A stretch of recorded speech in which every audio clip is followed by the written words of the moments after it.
Bonjour à tous, bienvenue sur cette vidéo. Aujourd'hui nous allons faire un essai rapide en Haute-Corse de la CBR 1100XX Super Blackbird de 1996.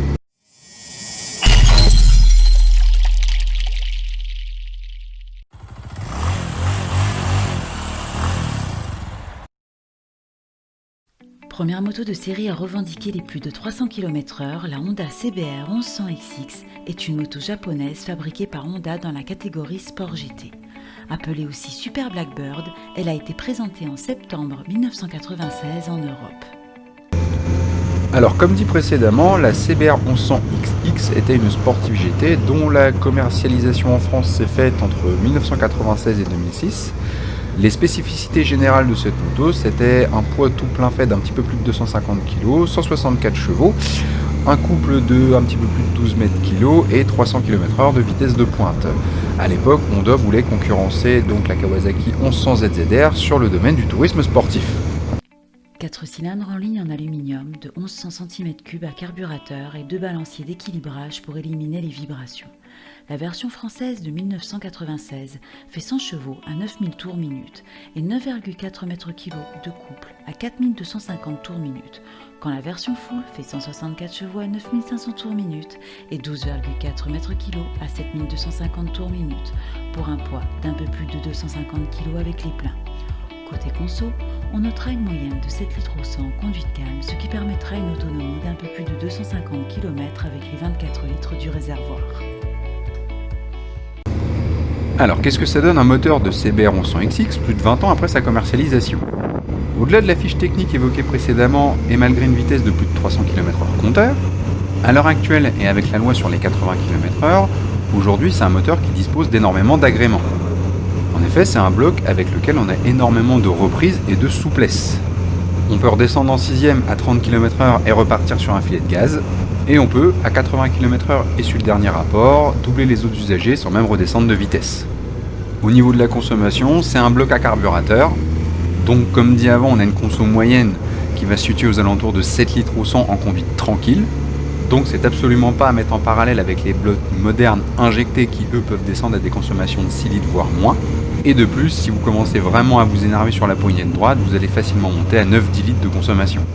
Dernier point, la boîte de vitesse. On a une boîte 6 rapports, précise, qui verrouille bien, encore que moi je trouve qu'elle claque un peu sur la 1, la 2 et la 3. Le cadre périmétrique est en aluminium, la fourche de 43 mm est non réglable et le mono-amortisseur est réglable en précharge et en hydraulique. Le freinage, quant à lui, est confié au système Dual CBS, répartissant le freinage à la pédale entre l'avant et l'arrière. La dimension des pneus est 120 mm pour l'avant et 180 mm pour l'arrière, le tout posé sur des roues de 17 pouces. Au niveau de la partie cycle, on a une moto qui est plutôt typée confort. Mais confort tant que le bitume reste propre. En effet, dès que la chaussée va commencer à se dégrader, la fourche de 43 mm non réglable aura du mal à encaisser la succession de petits chocs, et l'amortisseur arrière, bien que réglable en précharge, va vous retransmettre tous les défauts de la route dans le bas du dos.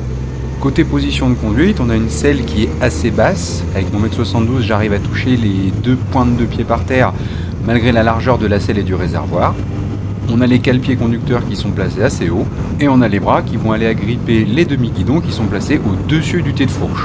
Donc on a une position qui est, même si moins radicale qu'une sportive, quand même bien basculée sur l'avant.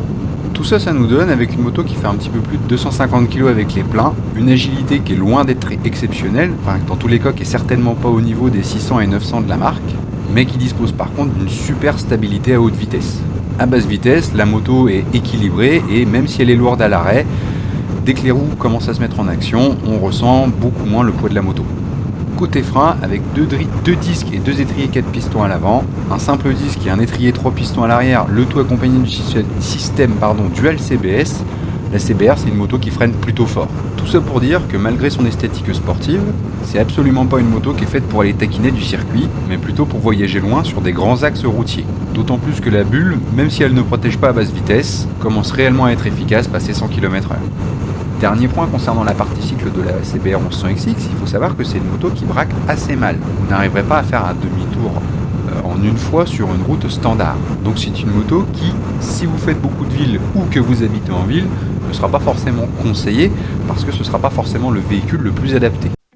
Côté pratique, la XX est dotée d'une béquille centrale et de 6 ergots d'arrimage pour les bagages sur la partie arrière.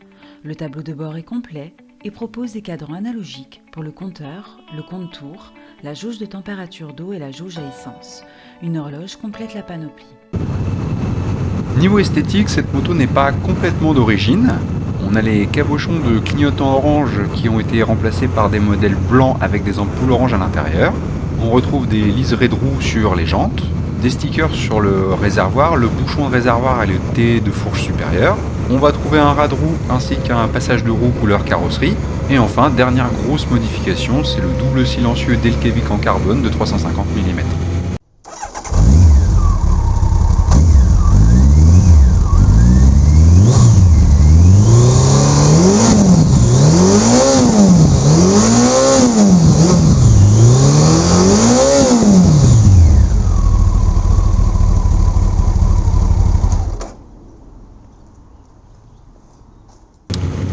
En conclusion, qu'est-ce qu'on peut dire de cette CBR 1100XX Super Blackbird?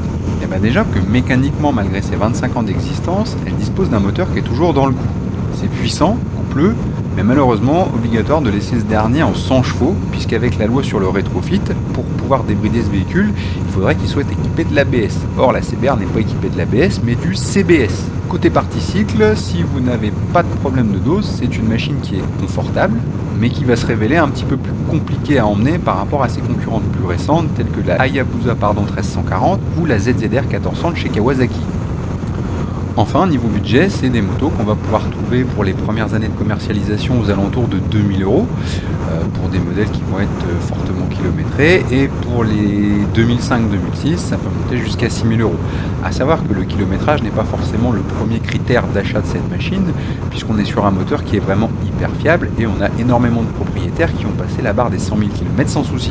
A savoir que niveau entretien, cette moto ne vous coûtera pas plus cher qu'une autre, puisqu'on est sur une révision tous les 12 000, ou une révision annuelle, et vu que la moto a été commercialisée de 1996 à 2006, on a énormément de pièces que l'on peut trouver sur le marché de l'occasion.